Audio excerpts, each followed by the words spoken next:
Et salut à tous, c'est le Monster. Donc aujourd'hui on se retrouve pour une nouvelle vidéo. Donc je vais vous apprendre à faire des commandes par Bukkit. Donc en passant par Paperspigot, faire un plugin Bukkit, voilà. Euh, donc moi je n'utilise pas Eclipse, donc j'utilise IntelliJ. Donc c'est une IDE mais comme Eclipse mais en plus avancé pour les développeurs qui sont un peu plus confirmés. Donc si vous débutez, je vous conseille vraiment de garder Eclipse. Je vais quand même vous montrer avec Eclipse comment ça marche. Genre quand je vais exporter le plugin pour le mettre en .jar, je vais quand même vous montrer. Donc aujourd'hui on va apprendre à faire une commande. Juste faites pas attention à ça. Donc vous si vous l'avez pas, vous inquiétez pas, c'est tout à fait normal. Je suis pas sûr, moi c'est mon IDE qui fait ça. Enfin bref, laissez tomber ça. Donc tout d'abord, vous allez créer un package. Donc vous allez l'appeler. En fait, vous allez faire clic droit sur le dossier, sur le truc source. Vous allez faire package. Vous allez créer un nouveau package. Donc je vous conseille de faire fr.votre classe principale, votre truc que vous voulez.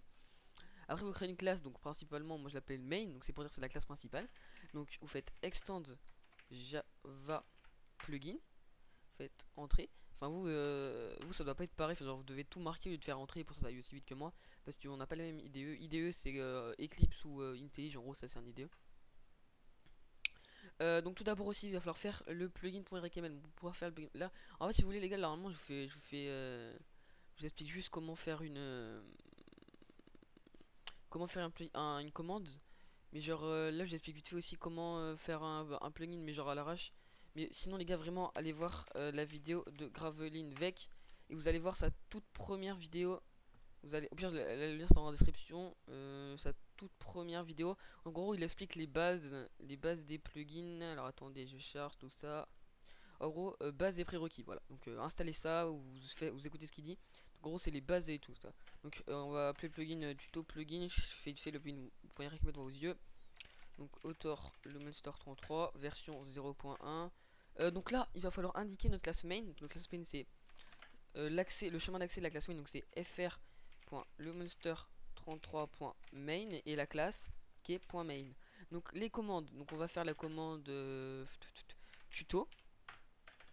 Alors attendez, vous écrivez exactement le pareil que moi, plugin.html. Après ici vous faites entrée, vous faisiez 1, 2, vous faites deux espaces, vous mettez le nom de votre commande. Donc moi c'est tuto, 2 points, entrée 1 2 là vous écrivez description tuto commande. Donc ça sera quand on fera slash help, on verra ça. Donc tout d'abord vous allez faire public void on enable, excusez-moi. Bon, voyez moi ça s'écrit tout seul mais en gros moi on peut le faire au pire comme vous écrivez public void on enable, vous faites parenthèse accolade entrée. Bon attendez parce que moi c'est pas pareil pour en gros vous écrivez juste ça vous écrivez on enable, pas besoin du super on enable, c'est juste mon IDE qui fait ça. Enfin bref. Donc tout d'abord, quand le plugin, donc on enable, ce qui signifie quand le plugin s'allume. Donc on va faire get command. Donc en gros, c'est ce qui va permettre d'enregistrer la commande du plugin. Donc la commande c'est tuto. Donc vous faites, attends, je vais vous montrer un peu mieux. Excusez-moi, un peu vite. Je suis pas trop habitué à faire du tout, donc les gars, excusez-moi si voilà. En fait, si c'est un peu back, je sais pas si c'est bâclé, mais genre si c'est un peu mal expliqué, mais c'est vraiment les premiers tutos. Donc vous faites get command double accolade, enfin vous faites accolade. Donc là vous écrivez le nom de votre commande. Vous allez à droite, vous faites .set executor. Vous allez entrer. Et donc là vous écrivez new cmd. Donc ça c'est pour créer une classe. New cmd tuto. Là vous faites entre parenthèses. Vous faites double parenthèse, là c'est bon. Donc là vous verrez que vous aurez une erreur normalement sur votre Eclipse. Et ça vous dit que la classe cmd tuto n'est pas créée. Donc sur Eclipse vous aurez juste à passer votre souris et faire create class, ça va le faire tout seul. Mais moi, comme j'ai juste de découvrir cette IDE, je ne peux pas le faire. Donc vous aurez juste à passer votre souris dessus, vous faites create class, et après vous faites finish. Donc attendez, vous n'avez pas besoin de faire là ce que je fais. Vous n'avez pas besoin de faire ça ce que je fais. Donc implément de commande exécutor. Donc attendez, normalement vous aurez ça. Normalement vous aurez ça. Donc on a le public on command. Donc le command sender, c'est le joueur qui va taper la commande. Donc moi principalement je mets sender. Donc c'est pour dire que le joueur qui tape la commande on va l'appeler sender. La commande on laisse comme ça. String, moi je mets label. Et string comme ça c'est args. Moi je mets argument en fait si vous voulez. Donc par exemple là vous faites là je mets une annotation. Par exemple ça c'est slash tuto la commande. Et là c'est l'argument 1, 2, 3, 4, etc. Donc là pour le moment on va faire une commande assez basique. Donc on va faire par exemple que ça envoie un message. Voilà. Donc on va vérifier d'abord si le joueur qui a lancé, enfin si la personne qui a envoyé la commande est bien un joueur, parce que ça peut très bien être envoyé depuis la console.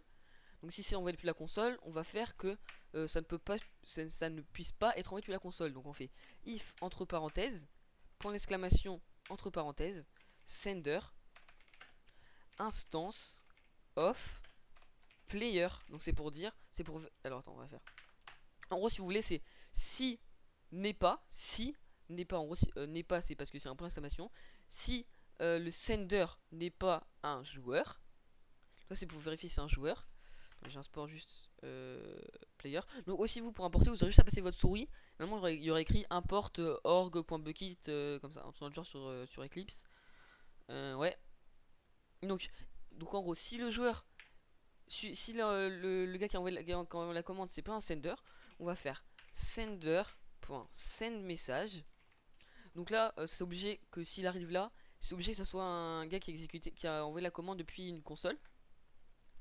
Donc on envoie un message, on fait sender.send message.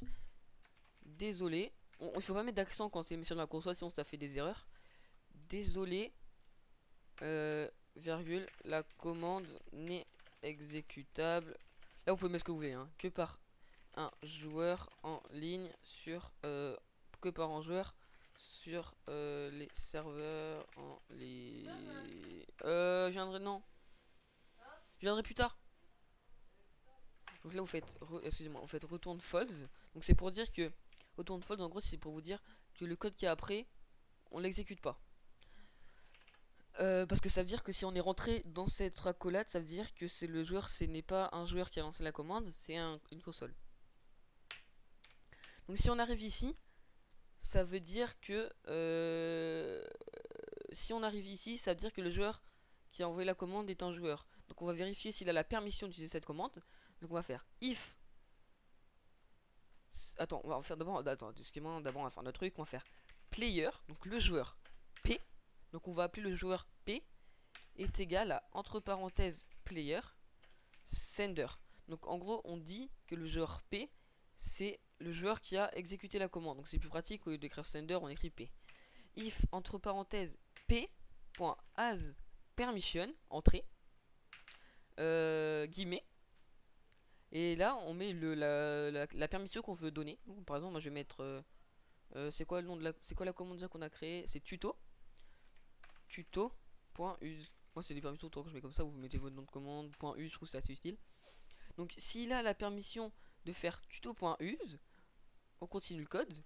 Et genre else, donc en gros s'il n'a pas la permission de faire tuto.use, donc en gros else c'est le contraire, on va lui envoyer un message, guillemets là, et donc attends, ce signe les gars c'est vous faites majuscule et la touche d'exclamation. La touche d'exclamation c'est pour mettre des couleurs, donc EC c'est le code couleur Minecraft, donc c'est rouge, et c'est on va mettre genre aucun accès d'utilisation. Donc s'il a la permission tuto.use, on va lui envoyer un message, donc p.send message, la commande a bien été effectuée. Voilà, donc par exemple on peut lui jouer un son, maintenant on peut tout lui faire, hein. Par exemple P. Et là on peut voir tout ce qu'on peut lui faire, tout ce qu'on peut faire au joueur. On peut lui mettre on peut lui mettre un game mode. On va le mettre en game mode. On va faire p.set game mode. Game mode. On va le mettre en créatif. Game mode.créatif. On va lui jouer un son. On va lui faire un son. En gros, p.play sound. Donc tout d'abord, il faut mettre plusieurs choses. Donc d'abord, il faut récupérer la location du joueur. On va jouer le son sur la location du joueur. Donc on fait p.getLocation, virgule. Là, on va mettre le nom du son.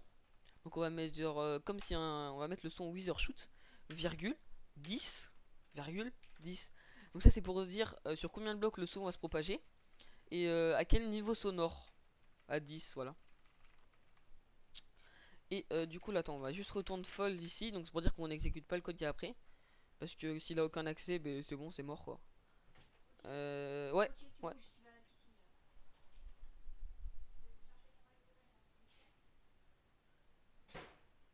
Ok, donc maintenant vous allez export votre plugin pour voir si ça marche. Donc je vérifie juste si on a bien mis la commande, donc c'est bon, là il y a tout qui devrait être bon, normalement il n'y a pas d'erreur. Donc vous allez export le plugin, donc pour exporter un plugin sur Eclipse vous faites clic droit sur votre, sur votre projet, export. Là, normalement là c'est comme ça, vous faites Java, jar file, next, et là vous mettez votre endroit où vous voulez mettre le plugin, et là vous faites finish. Donc normalement ça aura mis le plugin. Donc moi juste appuyer là parce que voilà c'est l'IDE qui est pratique. Donc on se retrouve in game pour voir le résultat tout de suite les gars. Ok donc on se retrouve in game. Donc maintenant si attends j'ai d'abord si on fait slash pl on peut voir qu'il y a le tuto plugin. Si on fait slash help tuto plugin, on peut voir qu'on a mis la description qu'on a insérée dans le plugin.html dans la description tuto commande. Donc maintenant si on fait slash tuto, attends d'abord on va s'enlever la permission. Donc en gros si on fait slash tuto, aucun accès d'utilisation, d'accord. Aussi on va vérifier aussi si on peut faire la commande depuis la console. Désolé, la commande n'est exécutable que par un joueur sur les serveurs en ligne, sur les serveurs de jeu je devrais mettre plutôt, mais bref on s'en fiche. Donc maintenant je vais me mettre la permission, donc je vais me op, et si je fais slash tuto, la commande a bien été effectuée. Effectué excusez-moi. Et your game mode a been updated. Et écoutez, vous entendez le son? Et voilà les gars, bah, c'était tout pour ce tutoriel, en espérant qu'il vous aura plu. Et au revoir les gens, et on se retrouvera pour une prochaine vidéo tutoriel. Donc au revoir les amis, et bisous. Voilà, au revoir.